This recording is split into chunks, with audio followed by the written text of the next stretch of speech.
기도하겠습니다. 오늘도 우리와 함께 하시는 주님을 바라봅니다. 주님을 신뢰합니다. 크고 놀라우신 주님의 이름을 높이며 또 선하신 주님의 품 안에 안겨 참 평안과 기쁨과 안식을 발견하도록 저희들의 영혼의 쉼을 허락하여 주시옵소서. 감사드리오며 예수님 이름으로 기도합니다. 오늘 말씀 요한복음 1장입니다. 9절에서 14절 같이 읽겠습니다. 참비 곧 세상에 와서 각 사람에게 비추는 빛이 있었나니 그가 세상에 계셨으며 세상은 그로 말미암아 지은 바 되었으되 세상이 그를 알지 못하였고 자기 땅에 오매 자기 백성이 영접하지 아니하였으나 영접하는 자 곧 그 이름을 믿는 자들에게는 하나님의 자녀가 되는 권세를 주셨으니 이는 혈통으로나 육정으로나 사람의 뜻으로 나지 아니하고 오직 하나님께로부터 난 자들이니라. 말씀이 육신이 되어 우리 가운데 거하시며 우리가 그의 영광을 보니 아버지 독생자의 영광이요 은혜와 진리가 충만하더라. 읽은 말씀 가지고 말씀이 육신이 되어라는 제목으로 말씀을 나누겠습니다. 우리가 흔히 광대하신 주님이라는 말을 합니다. 그 하나님의 크고 놀라우심을 사람이 어떻게 알겠습니까? 우주의 크기 비교 이런 거 동영상 같은 거 혹시 보셨는가 모르겠습니다. 저도 그거 보면서 이렇게 우리가 작은 존재구나 라고 생각을 했습니다. 어떤 그 동영상 밑에 제일 큰 딱 대표 댓글이 떠오르는 게 뭐냐면 내일 모레가 추석이라서 거기 가서 전 부치고 시집들이고 뭐 송편하고 같은 말인가요? 그게 너무너무 부담되고 스트레스가 됐었는데 이거 보고 나니까 정말 내 고민은 우주에 한 단 먼지만도 못하구나 라는 생각을 했다라는 이야기를 제가 본 적이 있습니다. 오늘 제가 그 내용을 한번 소개를 좀 해드릴까 합니다. 그래서 말로 하는 것보다는 이거 한 편 보는 게 조금 짧진 않아요. 6, 7분 걸리는데 보면서 지구가 얼마나 작은지 또 우주가 얼마나 큰지 뭐 그런 것들에 대한 우주 여행을 한번 같이 해볼까 합니다. 불을 좀 꺼주셨으면 좋겠어요. 이거 한번 깜깜한데 돌리니까 요 동영상을 보면서 한번 우리 요 속도 체감을 한번 해봤으면 좋겠습니다.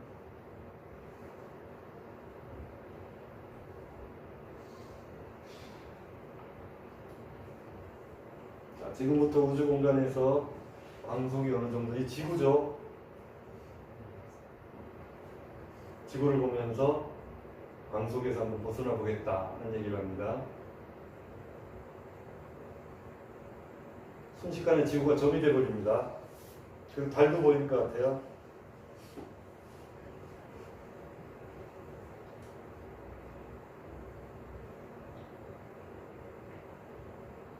이 태양입니다. 지구에 비해서도 태양은 그 크기가 어마어마하게 몇백 배 크다 하죠. 빛의 속도로 지금 태양을 향해 달려가고 있는데 1억 4천만 킬로미터 8분이 걸려야 갈 수 있다. 이제 속도를 좀 올립니다. 100배. 이제 조금 뭐 움직이는 것 같으네요. 자, 태양은 지나갔습니다. সম간 공간이라고 하는데 이제 뭐 수금지와 목토천이라는 태양계를 이제 벗어나는 것 같아요. 태양계를 벗어나 버렸고 여기서부터는 이제 우리가 알지 못하는 별들의 이름. 속도를 또 100배 올립니다. 자꾸 속도를 올린다는 얘기는 빛의 속도 1만 배. 빨리 공간을 벗어나야 돼. 왜냐하면 이런 식으로 가면 계속 깜깜한 것밖에 안 보이니까. 정지하면 아닙니다. 3억 킬로, 초속 3억 킬로라 광속의 1만 배를 지금 달려가는 중입니다. 1초와 지구와 달 사이를 10만 번 오갈 수 있는 속도. 어마어마한 속도인데도 이 큰 우주 안에서는 그냥 달팽이 꿈틀대는 것 같다고.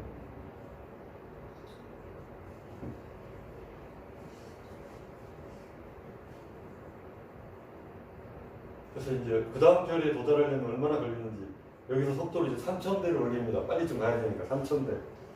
그래서 1초에 1광년. 보통 일광년을 가는데 뭐 몇 년, 몇백 년 걸린다는데 1초에 가면 빛의 속력이 3,000만 배가 넘는 속도입니다.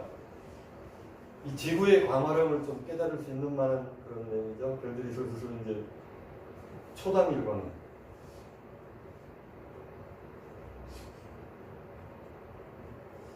이제 겨우 근처에 있는 4광년 떨어진 거기로 왔는데 4초마다 별과 별 사이를 하나를 지나고 있다고 합니다. 그래도 아직은 느린 느낌이 있죠. 슬로우 비디오 보는 것 같죠. 그 공간이 얼마나 어마어마한지 우리가 상상할 수 없는 내용입니다. 계속 그냥 깜깜한 100배를 더 올립니다. 속도가 너무 느린 것 같아서 이제 좀 뭐가 움직입니다.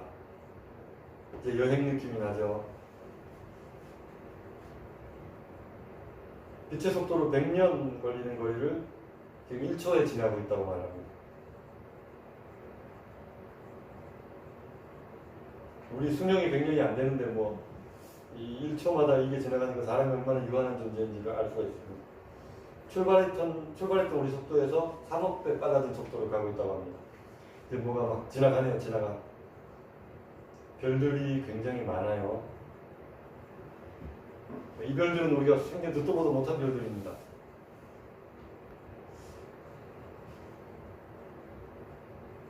근데 이렇게 빨리 가면 우리가 이 우주를 둘러볼 수 있는가?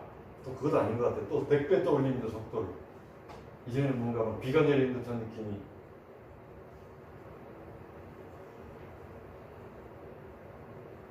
별들이 이제 없습니다. 이게 뭐냐면 그 갤럭시를 가지고 이렇게 그 별들의 군집이 있는데 막 그 공간을 벗어나는 것 같아요. 그래서 그 다음 갤럭시까지 넘어가는데 시간이 어마어마하다는 거죠.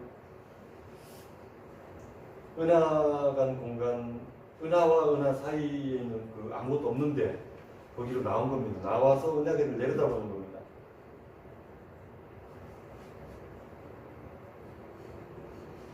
그 수많이 비가 내리듯이 지나갔던 별들이 저 은하 속에. 그리고 뭐 우리 수금지화 하는데 그 지구는 아주 진짜 콩알이고 나머지는 어마어마하게 좀 더 커지기 때문에 멀리 있는 별들이 더 크대요. 그게 눈에 보인다는 거는 그 크기와 빛이 어마어마하다는 얘기입니다. 그래서 이 은하를 이제 멀리 멀찌감치 이 우주 공간에서 이렇게 빨리 가도 달팽이 정도밖에. 하나님이 얼마나 크신 분인가 뭐 그런 걸 생각해 볼 수 있습니다. 이 은하간 여행을 뭐 이렇게 언제까지나 슬로우 비디오 보듯이 가야 되느냐. 지금도 무지하게 빠른 거지만 속도를 또 다시 100배로 올려보겠다.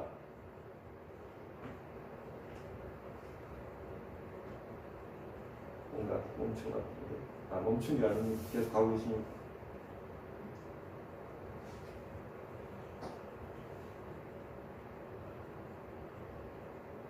정지해 있는 것만서 멈춘 줄 알았는데 멈춘 게 아니고 계속 가고 있었습니다. 첫 출발 속도보다 빛의 속도의 3조 배.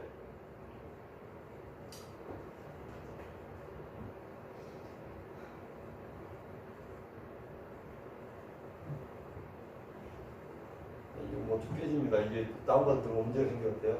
이 정도만 해도 뭐 이게 이제 그게 지금 우리가 빠져나온 이게 아주 작은 일부분에 불과하다 그 얘기를 하고 있습니다. 그래서 우리가 가장 좋은 망원경으로 봐도 이게 안 보인다는 겁니다.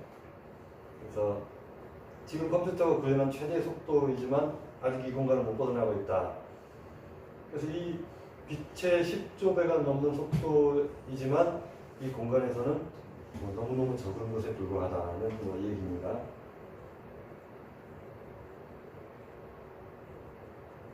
우리가 인간이 만든 그 제일 빠른 그 보이저라는 거 이론데 그게 뭐 6만 킬로라는데 그게 뭐 18경배 느린 속도다. 우리가 이 지금 줄줄 떠가는 이 구름 별들이 떠가는 이 속도가 지금 막 상상할 수 없을 만한 속도로 지금 가고 있다는 얘기입니다. 네, 다 보았습니다. 왜 이거 제가 이거를 소개를 해드렸냐면 하나님에 대해서 설명을 하려고 하는데 뭐 하나님이 얼마나 크시고 뭐 얼마나 놀랍고 그런 거 말로 해봐야 뭐 크게 안 와닿을 것 같아서 이걸로 한번 보여드렸습니다. 이 하나님이란 분, 우리가 알고 있는 그 하나님의 어떤 크기, 하나님에 대한 우리의 생각 이런 것이 얼마나 적은 것인가, 어리석은 것인가, 뭐 이런 것들을 좀 보여드리고 싶었어요. 빛이라 얘기합니다. 빛. 근데 빛도 아니고 참빛이라는 얘기가 참빛.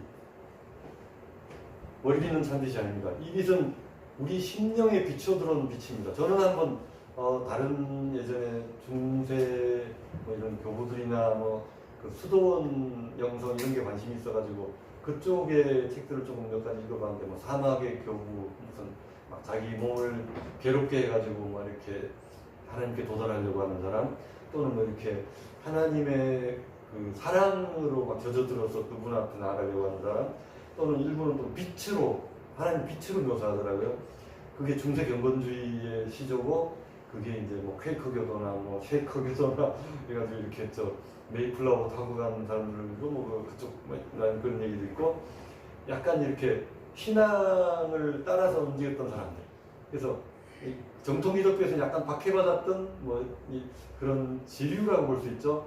그런 데가 지금 말한 그 하나님의 송해, 그 오순절 계통, 그 이제 조영기 목사님 계시던 그쪽도 하나님 송해 계통이죠. 반원 강조하고 이적기사 강조하는 그런 데가 이제 좀 그런 쪽에 약간 그렇습니다. 그래서 정통은 칼빈주의 중심의 뭐 장로교 이런데 제가 이 말씀을 왜 드리는가 하면 그 중에 이제 빛에 대해서 말씀을 한 분들이 있었어요. 빛을 어두운 방 안에 앉아 있는데 빛이 이렇게 비춰들면 그게 하나님의 어떤 깨달음이나 또 내 마음에 비춰주시는 뭐 은혜 이런 걸로 이렇게 해서 그 빛을 따라가는 여정 뭐 그런 식의 어떤 그 신앙 형태를 가진 분들도 있었어요.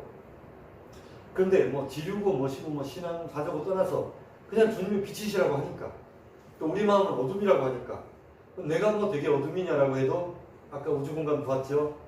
다 어둠입니다. 다. 원래 다 어둠입니다. 그런데 하나님의 빛이 있으라 했을 때 빛이 있었습니다. 태양도 지구로 봐서는 굉장한 엄청난 큰 빛입니다. 감당할 수 없을 만한 큰 빛입니다. 태양이 지구와 조금만 거리가 가까워져도 지구 표면에 이렇게 다 타버린답니다. 조금만 거리가 멀어져도 이 지구에는 빙하기가 찾아온답니다. 그러니까 이 하나님의 크심과 또 인간의 작음, 또 하나님의 놀라우심과 인간의 어리석음, 뭐 이런 것들은 뭐 입에 침이 마르도록 말해봐야 의미 없는 얘기입니다. 그런데 이 참 빛과 같은 이 하나님 앞에 우리가 어떻게 하면 나아갈 수 있을까? 어떻게 하면 하나님을 발견할 수 있을까? 이게 참 쉽지 않은 얘기입니다. 뭐 믿는 분들이야 뭐 그냥 뭐 이러나 저러나 그냥 믿습니다 하고 아멘 하면 그만인데 잘 안 믿어지는 분들은 그게 쉬운 일이 아니란 말입니다. 그래서 예수님에 대해서 설명을 해줍니다. 아, 예수님은 그 빛과 같은 분이다. 그 빛으로 사람의 마음에 이렇게 비추어 주시는 분이었다. 온 세상을 다 빛으로 가득하고 비춘다 해도 그 밝은 대낮에 뭐 커튼 치고 눈 감고 눈에 안 대하고 자면은 깜깜하지 않습니까? 그거랑 똑같아요. 그 어디 저 극지방 가면은 6개월 동안 낮이 계속된다 그럽니다. 그래서 밤에도 한낮이고 낮에도 한낮이고 계속 빛만 비추는 그런 시기가 있다고 하는데 뭐 그런 사람들은 어떻게 살아갑니까? 밤 시간 시계 보고 아 이제 잘 시간이다 그러면 암막 커튼 치고 눈에 안 대하고 그리고 이제 자는 거죠. 그런 우리의 모습이 어두움 속에 있는 우리 모습이라는 거죠. 그래서 그가 세상에 계셨는데 세상은 그로 말미암아 지음바 되었다. 뭐 이제 그 얘기 제가 한번 들으려고 있어요. 시계 막 흐르는 시냇물에 시계 부속들이 막 흩어져 있습니다. 근데 물이 흐르다가 어떻게 부속들이 만나다 부딪혀서 몇만 년을 흐르다 보면 그 시계가 부속들이 어떻게 실수로 뚝뚝뚝 맞아져가지고 그게 시계가 딱 돼가지고 착착착착 간다. 이게 가능합니까? 저는 영혼의 시간이 그렇게 된다 해도 불가능할 거라고 생각해요. 누군가의 손길을 통해서 이걸 조립을 해야 됩니다. 안 그러고 시계가 딱 맞아 들어가서 착각착각 갈 수가 없습니다. 근데 사람들은 그렇게 말해요. 그거 우연히 된 거야. 이렇게 착각착각 흘러가다 보니까 부딪히고 또 부딪히고 해서 뭐 용불용선, 진화 뭐 어쩌고 하면서 그거 다 된 거다. 그런데 과학에 깊이 들어가서 뭐 전체를 관측한다든지 물리학에 깊은 조예가 있는 분이라든지 뭐 생물학에 좀 이렇게 세포까지 다 이렇게 본 분들, 이런 분들은 대체로 이제 신의 존재를 인정은 한답니다. 아, 이거는 누군가 어떻게 해가지고 우연히 되는 사물은 아니다라는 것을 인정은 한다 그래요. 그분이 하나님이시라는 거는 모를 뿐이죠. 자, 세상에 왔는데 몰라요. 알지 못하였고. 모르니까. 이제, 제가 이제 어떤 무슨 CF가 무슨 뭐냐 그런 게 나오더라고요. 이제 어떤 사람이 이제 면접을 보러 갔어요. 면접을 보러 가지고, 막 늦어가지고 뛰어 들어가는데 앞에 노인이 길을 막대려 수위처럼 생긴 사람이 무슨 일로 오셨냐고 그래서 제가 지금 면접으로 보러 왔는데 좀 늦었습니다. 그러니까 그냥 됐다고 들어가시라고 그러니까 아닙니다. 저는 꼭 면접을 이거 봐서 해야 된다. 그래서 막 계단 뛰어 올라가서 면접장으로 촥 뛰어 들어갔어요. 임원들이 촥 앉아있고 이미 면접이 진행되는 상황입니다. 그래서 문을 열고 들어가니까 사람들이 어쩐 일에 놀라서 죄송하다고 제가 바람이 며칠 안 왔나 봐요. 늦었는데 면접을 보고 싶다니까 곤란한데 막 이러고 있는데 아까 그 이제 수위 아저씨가 따라 올라온 거예요. 거기까지 따라 올라와서 그래서 이제 사람들이 당신은 늦어서 조금 기본적으로 문제가 있다. 그래서 이제 면접 못 보겠다 이렇게 하니까 이 사람이 막 열심히 있으니까 자기 나 꼭 면접 보고 싶다고 누군지 당신은 누군지 모르겠는데 내가 사장님 만나고 싶다고 그러니까 이제 뒤에 수위가 문을 싹 열고 들어오는데 사람들이 전부 인사하는 사장님 오셨네요. 입구부터 만났던 거죠. 근데 이제 몰랐던 겁니다.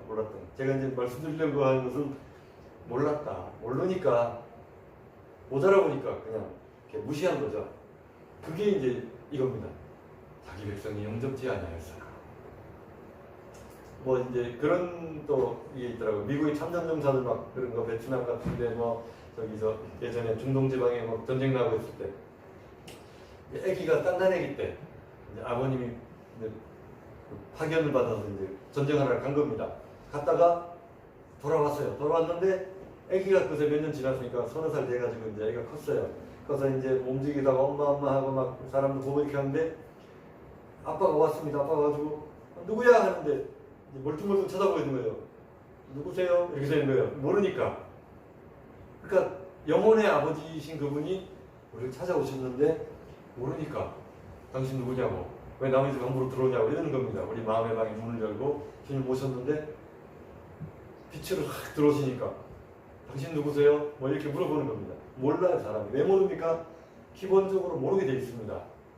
아까 말씀드린 것처럼 우주가 암흑천지였던 것처럼 우리의 마음은 그렇게 암흑천지와 비슷한 마음가짐이 있습니다. 그래서 어떤 분들은 우리의 마음을 소우주라고 합니다. 소우주. 그 넓은 우주가 우리 마음속에 들어와 있을까요? 그래서 영접을 하지 않는데 근데 영접을 하는 자가 또 있다는 말입니다. 영접하는 자, 믿는 자들에게는 자녀되는 권세를 주셨다. 영접을 몰라서 못하는 사람이 있고 또 하는 사람이 있어. 이게 무슨 얘기입니까? 이게 이제 핏줄이 당긴다 그래요. 핏줄이 당긴다. 우리 드라마 같은 데 막 보면 그런 게 나옵니다. 이제 처녀 때 아기를 낳아가지고 자기가 이 아이를 기를 수 없는 형편이니까 언니한테 맡긴 겁니다. 가지고 언니가 이모죠 사실은. 이모한테 엄마 이러고 막 자라오다가 아이가 컸어요. 아이가 근데 10년이 지나서 뭐 초등학생이 됐나 뭐 중고등학생 됐나 모르겠는데 그때 이제 엄마가 아이가 보고 싶으니까 뭐 햄버거 사준다 그래가지고 이 아이는 이제 누군지 모르니까 뭐 언니 이러면서 따라다닙니다. 나중에 이제 그 얘기를 사실을 밝히죠. 맛있는 거 먹고 하면서 이제 사실은 내가 네 엄마란다. 뭐 이러니까 애가 눈이 동그래지고 뭐 그런 거 드라마 많이 보셨죠? 그 얘기입니다. 우리 곁에 늘 함께 계셔요. 그리고 우리를 도와주십니다. 우리가 뭐 힘들고 어려울 때 주님 앞에 막 도와달라고 간구하면 옆에서 손도 잡아주시고 막 마음이 아파서 힘들고 어려울 때 옆에서 어깨도 도닥거려 주시고 누구의 손길을 통해서든지 친구일 때도 있고 또는 부모님의 모습으로 부모님이 위로해 주는데 그게 또 하나님의 마음에 부어져서 그럴 수도 있고 또 알지 못하는 사람 지나가다가 친절을 베풀었는데 또 그게 그럴 때도 있고 어디 그런 데 보니까 그런 게 나오더라고요. 이제 그 고속도로 톨게이트를 지나가는데 어떤 사람이 지폐를 하나 딱 내밀면서 우리는 다 요즘 하이패스지만 예전에 이렇게 돈 거슬러 주고 하는 사람한테 뒷사람들 것 제가 내겠습니다. 요 돈만큼만 내주세요 하고 갑니다. 그 다음 사람이 오니까 이제 뭐 또 앞사람이 냈어요 하니까 자기도 좀 더 내고 뭐 이런 게 나오더라고요. 또 이제 또 이렇게 그 햄버거집에 그 드라이브 스루라고 지나가는데 이제 앞에 사람이 이제 요즘은 계산 먼저 하고 이렇게 물건을 받는데 뭐 그쪽에는 또 돈하고 물건하고 바꾸더라고요. 그래서 이제 돈을 내면서 뒷사람 것도 제가 계산하겠다고 그러고 갔습니다. 그런 건 보면서 이제 이 사람은 마침 좀 돈이 떨어져서 어려운 상황, 그러니까 누군지는 모르는데 나에게 막 은혜를 베풀 때 정말 내가 딱 필요한 순간에 누군가 도와줬다 이런 거죠. 그래서 우리의 삶에 주님의 그 마음을 항상 가득하게 있습니다. 무슨 소설 같은 데도 보니까 누군가를 도와주는 마음이 막 있을 때 그때 하나님의 영이 임한 그런 것들을 막 보는 그 주인공의 얘기도 나오더라고요. 그래서 저는 우리 속에 어떤 이 두 가지 마음이 다 있는 것 같아요. 하나님 마음도 있고 또 좀 어두움의 마음, 이기적이고 남을 해하고자 하는 마음, 미워하는 이런 마음들도 있고 그런 마음들이 공존하는 것 같습니다. 그런데 영접하는 자는 어떤 사람입니까? 하나님의 자녀가 된 사람은 무엇입니까? 저는 특성이 있다고 봅니다. 특성. 그래서 이 자녀가 됐을 때는 죄 문제가 해결이 됩니다. 우리가 영접 기도할 때 제가 그 말씀을 드렸죠. 주여 아버지 부르는 사람 다 영접한 사람이에요. 왜냐고? 누구든지 성령으로 말미암지 않고는 아버지를 마음에 믿을 수가 없고 또 입으로 시인하는 것은 다 성령으로 하게 되는 것이라. 그래서 입으로 시인하여 구원에 이른다라고 합니다. 그래서 우리가 막 주님 앞에 기도하고 할 때 주님을 부릅니다. 또 그렇게 못하는 사람들도 있습니다. 시켜도 어렵고 잘 안 되는 사람도 있어요. 왜 그렇습니까? 이 죄 문제와 관련됩니다. 그래서 내 속에 하나님으로 나아가지 못하는 부분이 있으면 이게 걸리는 거죠. 그래서 저도 이제 예배 시간 전에 항상 그렇게 그 부분을 뭐 예수 믿고 오래됐다고 뭐 목사라고 그런 게 없겠습니까? 다 걸리는 게 있습니다. 죄책감이 밀려오기도 하고 또는 막 뭔가 찝찝한 마음, 불쾌한 마음 또는 누구를 향한 섭섭한 마음 이런 것들이 막 실타래처럼 엉킨 게 우리 삶 아닙니까? 그런 것들 계속 기도하면서 주님의 보혈로 씻어내는 거죠. 그래서 이제 예배 전에 저는 이제 특히 또 찬양 드릴 때 그런 게 많이 임하시더라고요. 찬양할 때 저의 어리석은 마음들, 완악한 마음들, 답답한 마음들 그런 것들을 계속 주님의 보혈로 씻어주십사 하고 간구하고 또 이제 그런 일들이 일어나는 것입니다. 또 예배 전에도 그러고 예배 중에도 그러고 이렇게 하다 보면 이제 사람이 또 하나님 앞에서 100% 거룩하고 100% 정결하고 이런 건 없죠. 그런데 어떻게 그렇게 가능합니까? 의롭다 칭해주는 은혜 그런 겁니다. 애가 부모님하고 이제 그런 거 얘기 나오더라고요. 당신이 살면서 좀 부모님에게 숨길 만한 흑역사 있느냐? 그러니까 어떤 초등학생이 사실은 제가 아빠 주머니에서 지폐 몇 장을 꺼내갔다고. 그래요? 그러니까 이제 사회자가 처음이세요? 그러니까 또 한 두세 번 된다고. 그런 얘기가 아버지가 슬슬 웃더라고요. 그러니까 다 알고 있었던 모양이에요. 그런 것들. 이제 나중에 이제 자라고 나서 이제 아버지랑 대화를 하는 얘기를 하시다. 아버지가 그런 일이 있었는데 좀 죄송스럽게 생각합니다. 괜찮아, 다 알고 있었다고. 그래서 용돈이 부족할까봐 채워주고 했다고 그런 얘기를 들은 적이 있습니다. 주님께서 우리의 연약을 아십니다. 아시고 그 부분에 대해서 해결해 주시고 싶어 하세요. 어떠냐 하면 회초리를 딱 들고 서당에 있는 훈장님처럼 요놈 봐라, 그걸 못 외우나 하면서 손등을 탁 때리는 그런 선생님 아버지 상이 아니고 알죠. 아시지만 그 부분에 대해서 이렇게 가지고 나올 때까지 기다리십니다. 그래서 앉아있다가 아유 그래 그 아직 얘기를 안 하네 그놈 참 하겠지만 또 이제 언젠가는 또 가지고 나오겠죠. 아버지 이러저러 그래 나 알고 있었어 괜찮아 머리 쓰다듬어 주시면 그거 아들이 아버지 갚으겠습니까? 너 지금 7번 가져갖고 5,000원 만원 해가지고 토탈 5만원이야 요번 말일까지 다 내도록 해 그렇게 하시진 않지 않습니까? 그냥 머리 쓰다듬어 주시고 괜찮아 내가 알고 있었어 내가 주려고 했는데 네가 말을 안 하고 가져가서 좀 이상하게 됐네 그래 괜찮아 이게 이제 주님 마음이시겠죠? 그래서 이제 문제는 뭐냐면 가지고 나오는 것입니다. 베드로전서 3장에 보면 그 말씀이 있어요. 노아의 날 방주에 비할 동안에 하나님이 오래 참고 기다리실 때 순종치 아니하던 자들이라. 근데 주님께서 이 사람들에게도 기회를 주십니다. 그리고 21절에 물은 예수 그리스도의 부활하심으로 말미암아 너희를 구원하는 편이, 물이 심판으로 작용했었는데 예수님의 십자가 앞에 서니까 그 물이 거듭나게 되는 구원의 물로 작용을 합니다. 이게 정말 십자가의 혈액인 거예요. 그 쓴물에다가 나무까지를 던지니까 그 물이 달아졌더라, 뭐 이런 나오지 않습니까? 그거 무엇입니까? 우리의 쓴물 같은 마음이 있는데 이거 못 쓰는 마음입니다. 먹을 수가 없습니다. 먹으면 죽죠. 국그릇에 사망의 독이 있나이다 막 이렇게 제자들이 외치는데 엘리사가 이거 가루를 좀 던져라 해가지고 가루를 던지니까 독이 해독되고 사람들이 먹을 수 있게 됐다. 가루가 무엇입니까? 바로 예수님의 보혈의 능력, 복음이죠. 그래서 복음이 우리 심령에 들어올 때 우리의 심령이 어떻게 됩니까? 죽은 마음에서 산 마음, 쓴 마음에서 단 마음, 이렇게 변화된다는 것입니다. 그래서 주님께서 육체 더러운 것을 제하여 버림이 아니다. 선한 양심이 하나님을 향하여 쫓아 나아가는 것이다 라고 합니다. 하나님을 향해 나아가는 마음. 주님께서 그걸 우리에게 주시고 싶은가 봐요. 하나님께 나아가서 하는 마음. 이게 뭐냐면 잘못했습니다. 씻어줬어요. 그런데 우리 강아지 데리고 산책을 자주 나가는데 나갔다 하면 어떻게 됩니까? 발에 털 사이에 뭐 나뭇잎, 뭐 먼지, 오만 개 다 묻어 들어옵니다.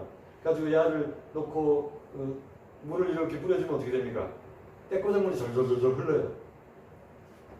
나갔다 오면 또 그래요. 사시사철 나가도 돌아오면 항상 떼꼬장물이 흐릅니다.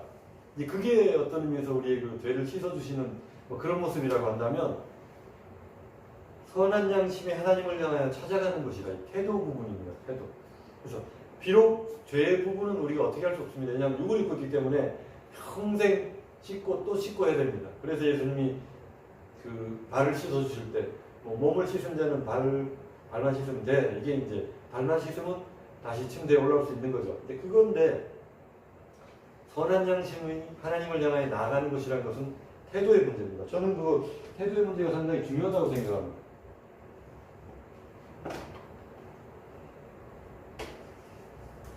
주님께서 우리를 보실 때 어떤 걸 보시냐 하면 이 사람이 얼마나 못된 짓을 많이 했고 얼마나 심성이 악하고 뭐 그런 걸 보시는 게 아니라 얼마나 그가 하나님을 향해서 마음을 돌이키는가, 그걸 보시는 것 같아요. 어떤 바리새인과 여인이 있었습니다. 여인은 막 눈물로 막 예수님 발을 씻고 막 난리가 났어요. 그런데 이 사람은 죄가 많은 여인입니다. 그래서 바리새인 시몬 교생을 합니다. 이 사람이 정말 선지자면 이 여자가 어떤 죄인인지를 알 거다라고 말합니다. 행실이 좋지 않았던 모양입니다. 무슨 뭐 사기를 쳤는지 어쩐지 알 수 없어요. 어쨌든 동네에서 아주 소문난 사람입니다. 그런데 그에 비해서 시몬은 꽤 존경받는 마을의 유지입니다. 그러니까 주님 보실 때는 그 저울로 달아보자 그러면 여자 쪽에 한없이 기울어요. 그런데 주님은 어떤 얘기를 하시냐면 여자에게 내 죄사함을 받았느니라. 그러니까 이 시몬이 발끈해가지고 어떻게 그 사람 그런 소리 하냐고, 이게 무슨 얘기야, 내가 좀 더 안 낫습니까 이 말이죠. 근데 예수님 뭐라고 그러냐면 죄사 탕감을 많이 받은 자가 더 많이 사랑한다 이 말은. 그러니까 우리가 생각하는 어떤 사람이 뭐 교회 나와서 헌신하고 막 예배 안 빠지고 이런 거 아니라 태도를 보신다는 겁니다. 태도. 그게 이제 예수님의 그 세리 비유에도 나옵니다. 바리새인은 막 두 손을 들고 주님 제가 얼마나 주님을 위해서 헌신하고 봉사 청소했는지 주님 잘 아시죠? 그러니까 위에서 이렇게 보시고 아이고 모르겠나 그러시겠죠. 근데 세리는 어떤 사람입니까? 정말 동족들 핏바라먹는 거머리 같은 존재죠. 저 어디 앉아가지고 자기가 내 죄를 내가 알렸다 말을 안 해도 그런 마음이니까 가슴 칩니다. 그러니까 그 바리새인보다 세리를 더 의롭다 해서 이게 뭡니까? 태도를 보신단 말이에요. 태도. 바리새인은 막 나 잘났습니다 하지만 그 마음이 하나님을 향하고 있었는지 그거는 잘 모르겠다는 거죠. 그래서 그래? 뭐 참 애는 쓰는데 잘 모르겠네 이러시고 세리는 막 감치고 있으니까 그 태도를 보시고 그래 하시는 거예요. 오늘날 우리가 주님 앞에 나아갈 때 참 이상하게 오래 믿은 사람은 또 기도 많이 하는 사람들은 눈물을 많이 흘려요. 기도를 많이 합니다. 왜 그렇습니까? 죄를 깨달으니까. 근데 별로 기도 안 하고 교회도 가끔 오는 분들은 별로 쳐다봐요. 무슨 죄가 그래 많아서 저렇게 뭐 맨날 울었었나? 조상이 죄가 많나? 이럴 겁니다. 그러니까 이해가 안 가는 거죠. 그러니까 주님이 태도를 보신다는 것, 또 우리가 그 죄를 지고 주님 앞에 나아가야 한다는 것. 이것이 이제 주님 앞에 우리가 어떤 가져야 하는 모습인 것 같아요. 이제 그 태도가 사람들 보기에도 그렇습니다. 공부는 되게 잘하는데 뺀질뺀질한 아이가 있어요. 그래서 이제 공부 시간에 잡니다. 그래서 야 수업은 안 듣고 왜 그렇게 자냐? 저 다 알아요. 공부만 전교 1, 2등 하니까 모를 리가 없죠. 걔는 무슨 학원에서 선행학습을 보니까 초등학교 5학년짜리, 6학년짜리가 중학교 3학년짜리 수학을 하고 앉았더라고요. 그러니까 학교 가면 당연히 잡니다. 왜? 그렇게 자야 밤에 가서 학원 숙제를 할 수가 있으니까. 그러니까 잡니다. 선생님들은 뭐 업장이 무너지죠. 그래도 이 아이는 뭐 집안도 뭐 밀어줄 형편도 안 되고 뭐 잘 몰라도 앉아서 열심히 듣고 있어요. 맨 앞에 앉아서. 그 선생님 마음이 어떻겠어요?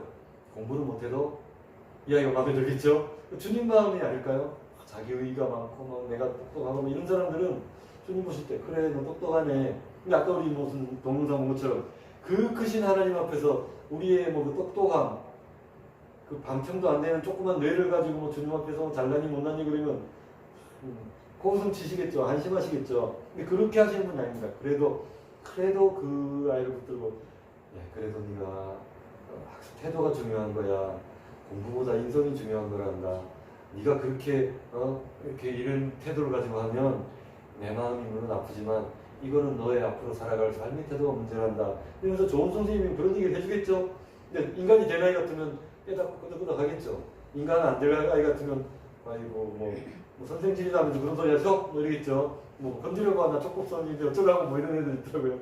그러니까 싹을 보면 싹이 뭡니까? 우리 마음에 심어주신 하나님의 사랑, 우리 속에 있는 생명. 어떤 분이 이제 동영상에 그 말씀하시더라고요. 이렇게 시험이 들어오고 마음에 번민이 들어오고 막 마귀가 시험을 하고 어쩌고 해도 우리의 속에 있는 생명을 건드릴 수 없다고 하더라고요. 우리 속에 있는 이 생명. 이건 어떤 생명입니까? 태초부터 하나님이 우리를 택해 놓았다는 겁니다. 그리고 이 생명은 결코 불이 꺼지거나 연약해지지 않습니다. 뭐 바람 앞에 등잔처럼 막 연약해지고 불이 막 올랐다가 줄었다가 이게 물론 있지만 기본적으로 하나님의 주신 그 사랑은 저는 그 LED 불 같다고 생각해요.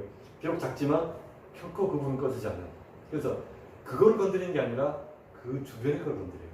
마음을 상하게 하고 막 마음이 번민스럽게 하고 걱정과 염려로 쌓이게 하고 그래서 그 생명이 빛을 제대로 발하지 못하도록 이렇게 막 세 겹, 네 겹으로 우겨싸는 것 같아요. 근데 바울이 뭐라 합니까?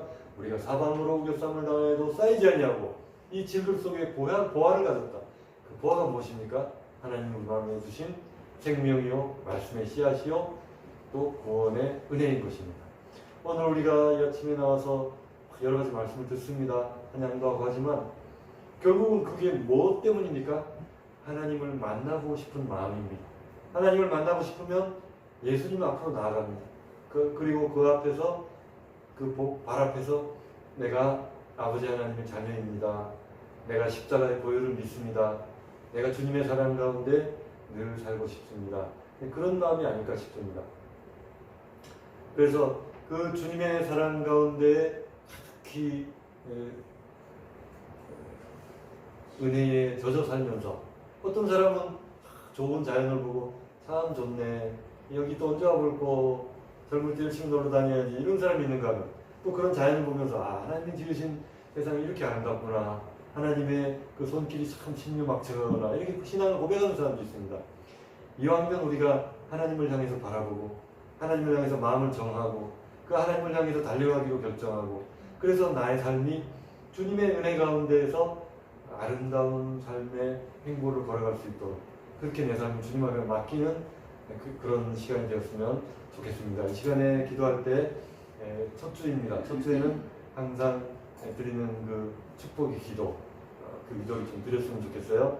그 한 분씩 나와서 기도를 드리고 이제 마지막에 축도로 마무리하겠습니다. 다 같이 한 분씩 나와서 기도를 해드리겠습니다.